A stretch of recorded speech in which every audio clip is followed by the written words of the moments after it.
কি কেসে ধরলো তোমায়, কি কেসে ধরলো?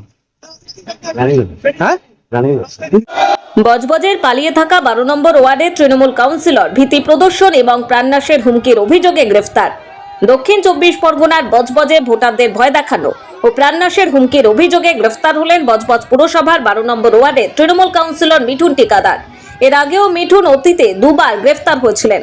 2018 সালের অক্টোবর মাসে দুর্গা প্রতিমা বিসর্জনের রাতে গোষ্ঠী সংঘর্ষ, মারধর এবং গুলি চালানোর অভিযোগে পুলিশ তাকে গ্রেফতার করেছিল। এছাড়াও 2019 সালে তারই আশ্রিত দুষ্কৃতীদের গুলিতে তিনি গুরুতর আহত হন। গত 4 মে ফল ঘোষণার পর থেকেই পলাতক ছিলেন মিঠুন টিকাদার।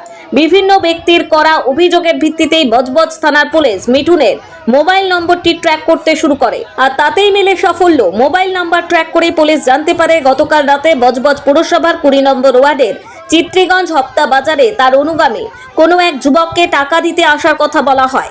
সেই যুবককে ব্যাগে করে জামা কাপড়ও আনার কথা বলা হয়েছিল।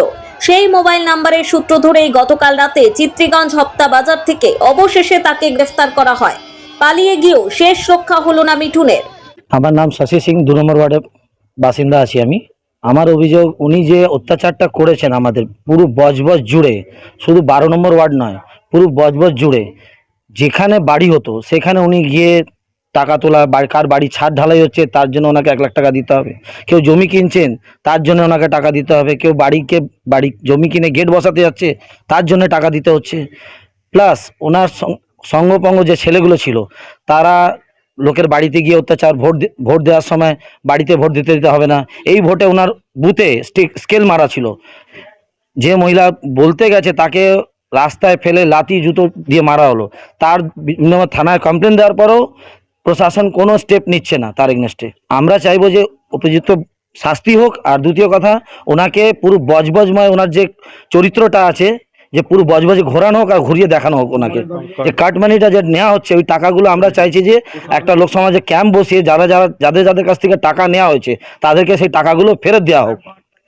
দেখুন, এই মিঠুন ঠিকাদার আমাদের ভারতীয় জনতা পার্টির যত কর্মীরা আছেন তাদের মারধর করা এবং তাদের কাছ দিয়ে বাড়িতে বাড়িতে ভোটের সময় তাদের ভয় দেখানো, এমনি সময়ও ভয় দেখানো, এবং যদি কেউ একটা বাড়ি ভাড়া দিত তাদেরও কাটমানি নিতেন, এবং যদি ঘর করতে গেত তাকেও টাকা দিতে হতো, পার্সেন্টেজ দিতে হতো, এবং পুকুর ভরাট করা, জমি দখল করা, সমস্ত কিছুর সঙ্গে ইনি জড়িত রয়েছেন।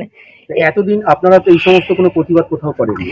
এতদিন আমরা প্রতিবাদ করিনি তা নয়, আমরা প্রতিবাদ করতে এসেছি, থানায় আমরা অভিযোগ করতে এসেছি, কিন্তু থানার অফিসাররা সব চটিচাটা ছিলেন, তারা কোনো অভিযোগ নিতেন না। এই সমস্ত সব কিছু তারা বিরুদ্ধে ছিলেন, যে আমাদের কোনো কিছু পাত্তা দেওয়া হতো না। আমাদের কর্মীদের মারতো, ওদের পুলিশের সামনে, প্রশাসনের সামনে ওনারা চুপ করে দাঁড়িয়ে দেখতেন। আমরা যখন বলতাম যে এটা কি হচ্ছে আপনারা দেখুন, কিন্তু কোনো পুলিশ সেগুলো ব্যবস্থা নিতেন না, প্রশাসনিক ব্যবস্থা নিতেন না।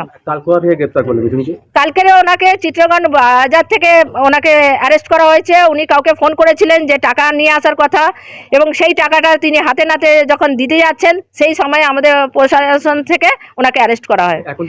আমরা চাইছি প্রশাসনের কাছে যে কোমরে দড়ি বেঁধে আমাদের বজবজ টাউনটা পুরো ঘোরানোর, আমরা এটাই চাইছি। আমার নাম মিতা ভট্টাচার্য, আমি এক্স মহিলা মোর্চার প্রেসিডেন্ট।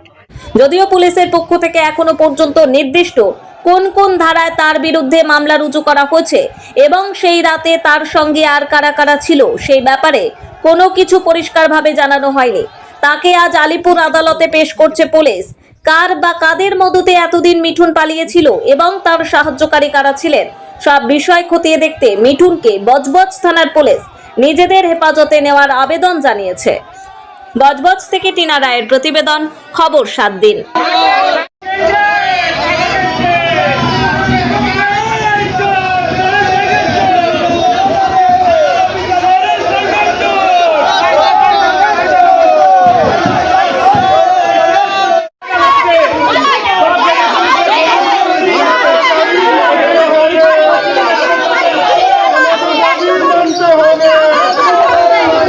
আমাদের দাবি মানতে হবে।